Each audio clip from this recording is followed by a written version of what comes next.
N R ಪುರ ಸುದ್ದಿ ಸಮಾಚಾರಕ್ಕೆ ಸ್ವಾಗತ. ಇಂದು ಶನಿವಾರ. ನಾನು ಪಲ್ಲವಿ ಪ್ರಶಾಂತ್ ಎಡಗೆರೆ. ಸುದ್ದಿಗಳ ವಿವರ. ಕಳೆದ 1 ತಿಂಗಳಿಂದ ಸದ್ದಿಲ್ಲದೆ ರಬ್ಬರ್ ಧಾರಣೆ ಏರಿಕೆಯತ್ತ ಮುಖ ಮಾಡಿದ್ದು, ರಬ್ಬರ್ ತೋಟ ಇದ್ದವರ ಮುಖದಲ್ಲಿ ಮಂದಸ್ಮಿತ ಮೂಡಿದೆ. ಆದರೆ ಕಳೆದ 10 ವರ್ಷದಿಂದಲೂ ನಿರೀಕ್ಷಿತ ಮಟ್ಟದಲ್ಲಿ ರಬ್ಬರ್ ಬೆಲೆ ಏರಿಕೆಯಾಗದೇ ಇರುವುದು ಹಾಗೂ ಅಡಿಕೆ ಬೆಳೆಗೆ ಉತ್ತಮ ಧಾರಣೆ ಬಂದಿರುವುದರ ಪರಿಣಾಮವಾಗಿ ತಾಲೂಕಿನ ಬಹುತೇಕ ರೈತರು ತಮ್ಮ ರಬ್ಬರ್ ತೋಟದ ಮರಗಳನ್ನು ಕಡಿದು ಅಡಿಕೆ ತೋಟವಾಗಿ ಪರಿವರ್ತನೆ ಮಾಡಿದ್ದಾರೆ. ಪರಿಣಾಮ ರಬ್ಬರ್ ಧಾರಣೆ ಏರಿಕೆ ಕಂಡರೂ ಕೆಲವೇ ರಬ್ಬರ್ ಬೆಳೆಗಾರರಿಗೆ ಹಣ ಸಿಕ್ಕುತ್ತಿದೆ. ರಬ್ಬರ್ ಮರ ಕಡಿದವರು ಧಾರಣೆ ಏರಿಕೆ ಕಂಡು ಚಿಂತೆ ಪಡುತ್ತಿದ್ದಾರೆ. ಕೊಲ್ಲಿ ರಾಷ್ಟ್ರದ ಯುದ್ಧವು ರಬ್ಬರ್ ಬೆಲೆಯ ಮೇಲೂ ಪರಿಣಾಮ ಬೀರಿದೆ.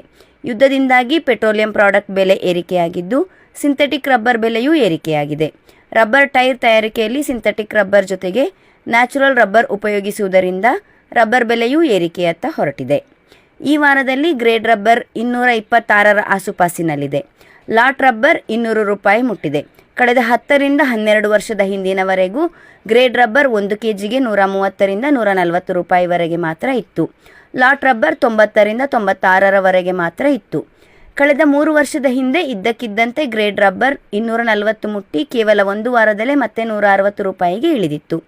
ನಂತರದ ವರ್ಷಗಳಲ್ಲಿ ರಬ್ಬರ್ 200 ರೂಪಾಯಿ ಮುಟ್ಟಲೇ ಇಲ್ಲ ಎನ್ನುತ್ತಾರೆ ರಬ್ಬರ್ ಬೆಳೆಗಾರ ಕಟಗಳಲೆ ಲೋಕೇಶ್.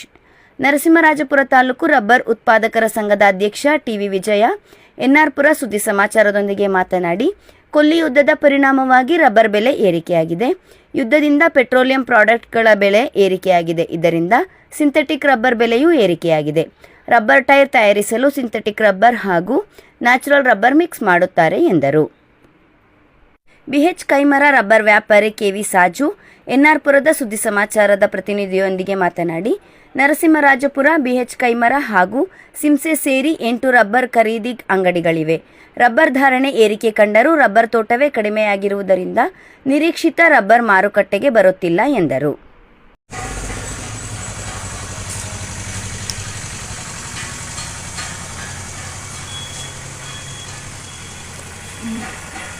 ಸೀಸನ್ನಲ್ಲಿ ಒಂದು 200 ಶೀಟ್ ಬರ್ತಾ ಇದೆ 15 ಎಕರೆಗೆ. ಈಗ ಮೊದಲು ಚಳಿಗಾಲದಲ್ಲಿ ಮಾತ್ರ, ಈಗ ಕಮ್ಮಿ ಇದೆ. ಈಗ ಬೇಸಿಗೆ ಅಲ್ವಾ, ಮಳೆ ಕಮ್ಮಿ, ಮಳೆ ಹದನೂ ಆಗಿಲ್ಲ, ಹಾಗಾಗಿ ಕಮ್ಮಿ ಶೀಟ್ ಇದೆ. ಈ ಟ್ಯಾಪರ್ ಮೇಲೆ ಡಿಪೆಂಡು. ಟ್ಯಾಪರ್ ಚಂದ ಒಳ್ಳೆ ಟ್ಯಾಪರ್ ಸಿಕ್ಕರೆ ಒಳ್ಳೆ ಇಳುವರಿ ಸಿಗುತ್ತೆ. ಮಾರುಕಟ್ಟೆ ಕುಸಿತದಿಂದ ರಬ್ಬರ್ ಮಾರುಕಟ್ಟೆಗೆ ಬರೋದೇ ಕಡಿಮೆ ಆಗಿದೆ. ಮಾರುಕಟ್ಟೆ ಕುಸಿತ ಆದ ಕಾರಣವೇ ರಬ್ಬರ್ ಮರಗಳನ್ನು ಕಟಾವು ಮಾಡಿ ಅಡಿಕೆ ಗಿಡಗಳನ್ನು ಹಾಕ್ತಾ ಇದ್ದಾರೆ. ರೈತರು ರಬ್ಬರ್ನ ಬಗ್ಗೆ ಆಸಕ್ತಿ ತೀರಾ ಕಡಿಮೆ ಆಗಿದೆ. ಇತ್ತೀಚಿನ ದಿನಗಳಲ್ಲಿ ರಬ್ಬರ್ ಮರಗಳನ್ನು ಕಟಾವು ಮಾಡ್ತಾ ಇದ್ದಾರೆ ತುಂಬ ಯಥೇಚ್ಛವಾಗಿ. ಮುಂಚೆ ಇದ್ದಿದ್ದಕ್ಕಿಂತ ಭಾರಿ ಕಡಿಮೆ ಪ್ರಮಾಣ ಇದೆ ಅಷ್ಟೇ ಇನ್ನು ರಬ್ಬರ್ ಮರಗಳು.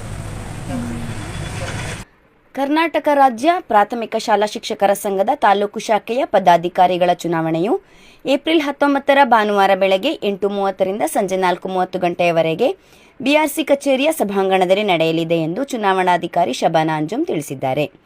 ಸಾಮಾನ್ಯ ಕ್ಷೇತ್ರದ 3 ಸ್ಥಾನ ಹಾಗೂ ಮಹಿಳಾ ಮೀಸಲು ಕ್ಷೇತ್ರದ 1 ಸ್ಥಾನ ಸೇರಿ ಒಟ್ಟು 4 ಸ್ಥಾನಗಳಿಗೆ ಚುನಾವಣೆ ನಡೆಯಲಿದೆ. ಸಾಮಾನ್ಯ ಕ್ಷೇತ್ರದ 3 ಸ್ಥಾನಗಳಿಗಾಗಿ 6 ಅಭ್ಯರ್ಥಿಗಳು ಕಣದಲ್ಲಿದ್ದಾರೆ.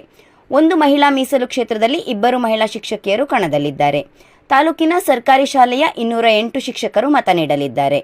ಸಹಾಯಕ ಚುನಾವಣಾಧಿಕಾರಿಯಾಗಿ ಕ್ಷೇತ್ರ ಶಿಕ್ಷಣಾಧಿಕಾರಿಗಳ ಕಚೇರಿಯ ವ್ಯವಸ್ಥಾಪಕ ಜಯರಾಮ್ ಕಾರ್ಯನಿರ್ವಹಿಸಲಿದ್ದಾರೆ.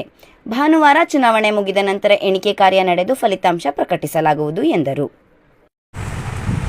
ಕರ್ನಾಟಕ ರಾಜ್ಯ ಪ್ರಾಥಮಿಕ ಶಾಲಾ ಶಿಕ್ಷಕರ ಸಂಘದ ಅವಧಿಯನ್ನು ಮುಕ್ತಾಯವಾಗಿದ್ದು, ಇದೇ ತಿಂಗಳ 19 ಏಪ್ರಿಲ್ 2026ರಂದು ಚುನಾವಣೆಯನ್ನು ನಿಗದಿಯಾಗಿದೆ.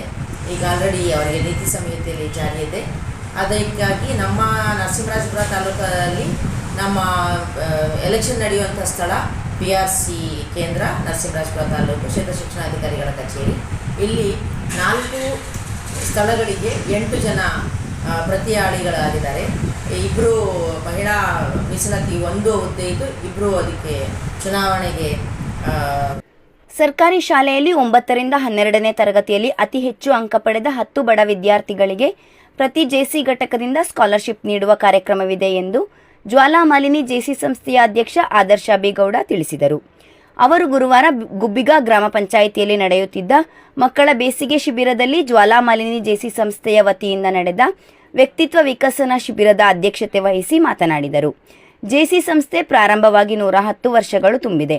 120ಕ್ಕೂ ಹೆಚ್ಚು ದೇಶಗಳಲ್ಲಿ ಜೆಸಿ ಸಂಸ್ಥೆಯ ಘಟಕಗಳಿವೆ. 18ರಿಂದ 45 ವರ್ಷದ ವಯೋಮಾನದ ಯುವ ಜನರು ಜೆಸಿ ಸದಸ್ಯರಾಗಬಹುದು. ಮಕ್ಕಳು ಮೊಬೈಲ್, ಟಿವಿಗಳನ್ನು ಹೆಚ್ಚು ನೋಡದೆ ಪಠ್ಯೇತರ ಚಟುವಟಿಕೆಗಳಲ್ಲಿ ಭಾಗವಹಿಸಬೇಕು ಎಂದು ಕರೆ ನೀಡಿದರು. ಗುಬ್ಬಿಗ ಗ್ರಾಮ ಪಂಚಾಯಿತಿಯ ಪಿಡಿಒ ಸೀಮಾ ಪ್ರಾಸ್ತಾವಿಕವಾಗಿ ಮಾತನಾಡಿದರು. ಸಭೆಯಲ್ಲಿ ಜೆಸಿ ಸಂಸ್ಥೆ ಕಾರ್ಯದರ್ಶಿ ರಜಿತ್ ವಗಡೆ, ಜೆಸಿ ಸದಸ್ಯರಾದ ಮನು ಕೂಸ್ಗಲ್, ಜೋ ಇಬ್ರೋ, ಗ್ರಾಮ ಪಂಚಾಯಿತಿ ಕಾರ್ಯದರ್ಶಿ ಹೂವಮ್ಮ ಇದ್ದರು. ಇದೇ ಸಂದರ್ಭದಲ್ಲಿ ಜೆಸಿ ಸಂಸ್ಥೆಯ ಸೆಲ್ಯೂಟ್ ಸೈಲೆಂಟ್ ಸ್ಟಾರ್ ಕಾರ್ಯಕ್ರಮದಡಿ ಗುಬ್ಬಿಗ ಗ್ರಾಮ ಪಂಚಾಯಿತಿಯಲ್ಲಿ ವಾಟರ್ ಮ್ಯಾನ್ ವೃತ್ತಿಯಲ್ಲಿ ಕಳೆದ 27 ವರ್ಷದಿಂದ ಪ್ರಾಮಾಣಿಕವಾಗಿ ಕೆಲಸ ಮಾಡುತ್ತಿರುವ ಜೆ ರಾಘವ ಪೂಜಾರಿ ಅವರನ್ನು ಗೌರವಿಸಲಾಯಿತು. ಹೇಗೆ ಜೆಸಿಗೆ ಅಂತ ಒಂದು ಉತ್ತಮವಾದ ಒಂದು ಕಾರ್ಯಕ್ರಮವನ್ನು ಸರ್ಕಾರದ ವತಿಯಿಂದ ಹಮ್ಮಿಕೊಳ್ಳಲಾಗಿದೆ. ಅಂದರೆ 2 ತಿಂಗಳ ಕಾಲ ಈ ಕಾರ್ಯಕ್ರಮವನ್ನು ಪ್ರತಿ ಗ್ರಾಮ ಪಂಚಾಯಿತಿಯಲ್ಲಿ ಮಾಡಬೇಕು ಅಂತ ಸರ್ಕಾರದ ಆದೇಶ ಆಗಿದೆ. ಆ ಆದೇಶದ ಮೇರೆಗೆ ಅಂದರೆ ಈಗ ಸರ್ಕಾರ 30 ನರಸಿಂಹರಾಜಪುರ ತಾಲೂಕಿನ ಕಡಹನಬೈಲು ಗ್ರಾಮ ಪಂಚಾಯಿತಿಯ ಹಾಗಲಮನೆ ದೇವಸ್ಥಾನದ ಸಮೀಪದಲ್ಲಿ ಶುಕ್ರವಾರ ಮರಿ ಆನೆ ಸೇರಿ 3 ಕಾಡಾನೆಗಳು ಓಡಾಟ ಮಾಡಿದ್ದು ಸ್ಥಳೀಯರು ತಮ್ಮ ಮೊಬೈಲ್ನಲ್ಲಿ ಸೆರೆ ಹಿಡಿದಿದ್ದಾರೆ. ಹ್ಞೂ ಮಾರಿ ಹುಡುಗಾಟ ಮಾಡ್ಕೊಂಡು ಹೋಗಿ. ಏ ಗಿರಿ ಹಂಗಸೆ ಬರಕಳೋ, ಫೋನ್ ಮಾಡು, ಹಂಗಸೆ ಬರಕಳೋ, ಅವನಿಗೆ ಫೋನ್ ಮಾಡಿ ಹೇಳೋ, ಅವನಿಗೆ ಹಂಗಸೆ ಬರಕಳೋ. ಮತ್ತೆ ಅವ್ನು ಇಲ್ಲೇ ಹೊಡ್ ಬಂದೇನೆ ಎದುರಿಗೆ, ಅವ್ನು ಇಲ್ಲೇ ಬರ್ತಾನೆ ಕೊಡೋ, ನೀನೇ ಹೋಗೋ, ಇಲ್ಲಾಂದ್ರೆ ಅವನಿಗೆ ಕೇಳಿಸ್ತಾ ಹಾಗೇ ಹೋಯ್ತು. ಏ ಮರಿ ಐತ್ ಕೊಡೋ, ಸಣ್ಣ ಮರಿ ಗಿರಿ ಹಂಗಸೆ ಮೇಲ್ಬಾ ಮೇಲ್ಬಾ, ಅಲ್ಲಿ ಬರಬೇಡ ಆಯ್ತಾ? ಮರಿ ಏನಾಯ್ತು? ಮರಿ ಏನೈತಿ, ಇಲ್ಲಿ ಬರಬೇಡ, ಬೈಕ್ ನಿಲ್ಲಿಸ್ತಾನೆ ಬಾ.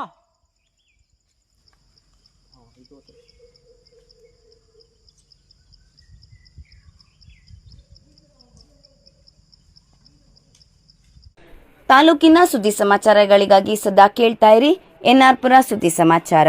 ವಂದನೆಗಳು.